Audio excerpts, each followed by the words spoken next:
সুপ্রিয় দর্শক, আসসালামু আলাইকুম। চলুন আজকে ঘুরে আসবো আমরা সিরাজগঞ্জ ক্রসবার 3 থেকে। সিরাজগঞ্জ ক্রসবার 3 এটি সিরাজগঞ্জ শহর থেকে প্রায় 2 কিলোমিটার দূরে যমুনা নদীর তীরে অবস্থিত। মূল ফটক থেকে বাট্টি নদীর দিক বরাবর প্রায় 2 কিলোমিটার পর্যন্ত প্রসারিত।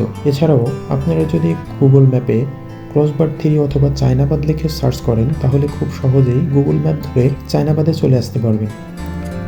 প্রথমত নদীর দৃশ্য ও নদী তীর হাঁটার মতো একটি সুন্দর স্পট। যমুনা নদীর তীরে সন্ধ্যায় সূর্যাস্ত, নরম বাতাস, জলের অভিনব রং, এমন মুহূর্ত ভালোভাবে অনুভব করা যায় নদী তীরে হাঁটলে।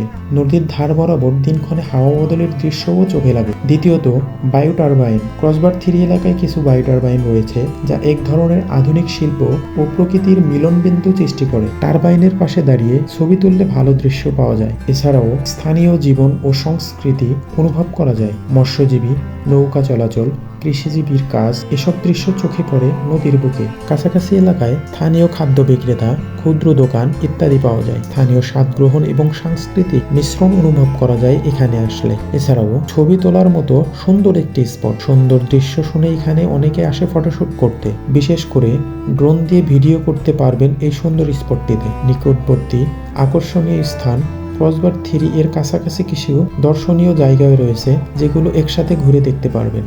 প্রকৃতির রূপ আর যমুনার ঢেউ মিলিয়ে ক্রসবার 3 সত্যিই এক অনন্য ভ্রমণ স্থান। সুযোগ পেলে একবার ঘুরে দেখতে ভুলবেন না।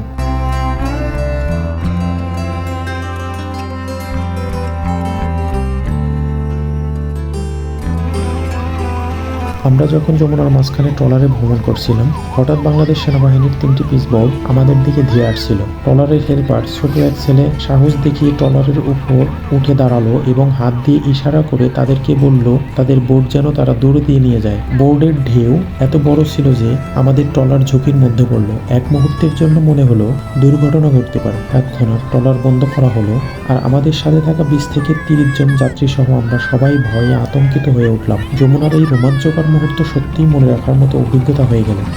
আজকের মতো এখানেই শেষ করছি। সিরাজগঞ্জের এই সৌন্দর্য আপনিও উপভোগ করুন আর আমাদের সাথে থাকুন আরো নতুন ভ্রমণ কাহিনীর জন্য। যমুনার তীর, হাওয়ার স্রোত আর প্রকৃতির টানে ভরপুর এই জায়গা প্রকৃতিপ্রেমীদের জন্য এক স্বর্গ।